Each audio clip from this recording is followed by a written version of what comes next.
Let's see how the browser session gets created in Selenium using the local setup and the remote setup. Let's first consider the remote setup. So firstly, in the remote setup you need a Selenium Grid. So for that you need to go to this URL, and over here you can download the grid. Once you have the server, you can run the server in the standalone mode. So to run this, we are using java-jar, the jar name and the mode name, which is standalone. So let's execute this. So now the server is started, and it is started on this path, or it can be accessible for localhost 444. So you can see. Let's see how to consume these servers for executing the remote browser session. So for that we have created this class where we are creating the instance of the Chrome options.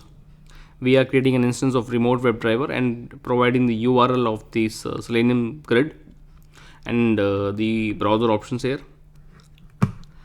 Now to run this setup, we have created this class where we are just calling the create method, which will create the instance of it, and then we are accessing this URL podtest.in on the browser, and we are also printing the session ID.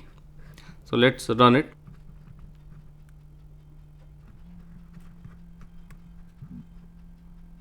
So as you can see, the session has been created, and the window has also opened up, and the podtest.in URL has also been accessed. This is the ID of the session which was created. The same ID you can check. So this is reflected in the server logs of the Selenium Grid. The same ID can also be seen in the grid information. Now you can see there is one session created, and this is the same session ID which was shown earlier.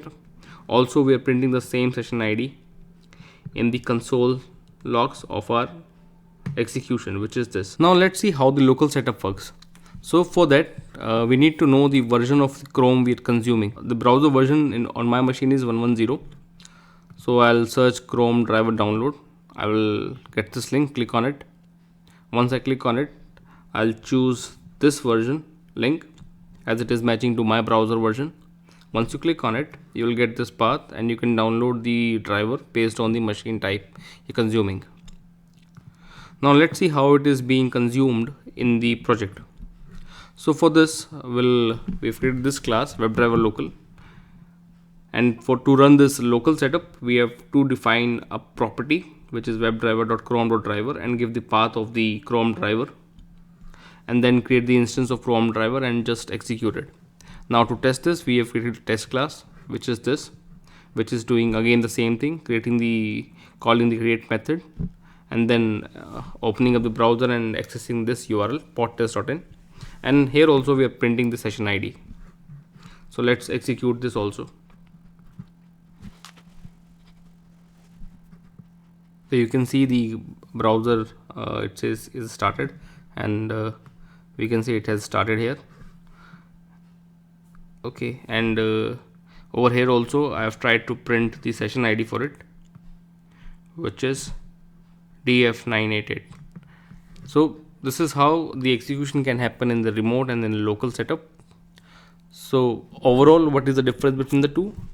The difference between the two is only about with respect to the setup, nothing else. The way they work is very similar. Also, one more thing which I feel there's a difference is in the way the information is provided.